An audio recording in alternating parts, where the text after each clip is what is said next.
Because our big finale to the season is really a big undertaking for us. Mm-hmm. We're going to stage this piece called The Play of Daniel, the Ludus Danielis, which is, by everyone's estimation, the pinnacle of medieval music theater. Right. The Play of Daniel is rather a separate kind of thing, an outlier, because its music is very inflected by secular tunes. There are some of the same tunes that are in the Play of Daniel as are in the Carmina Burana, for instance, drinking songs and that kind of thing.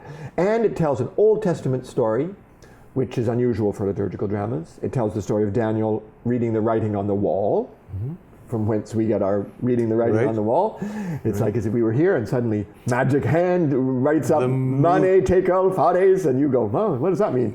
Anyways, moving finger, moving finger, that's right. On. And then of course Daniel in the lion's den, which is the other big story about him. Yeah. And these two stories are told in the piece, which is, I mean, it's like an opera in everything but name, because there's no spoken dialogue. It's all sung throughout.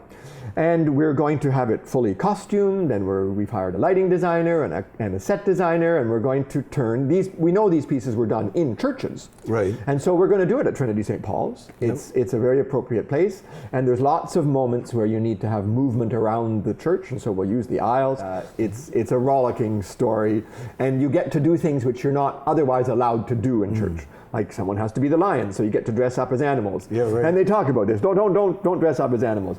You get to sing in sort of very secular verse. They talk about this, that you're not supposed to do that in church. You get to play instruments, which you're not supposed to do in medieval cathedrals.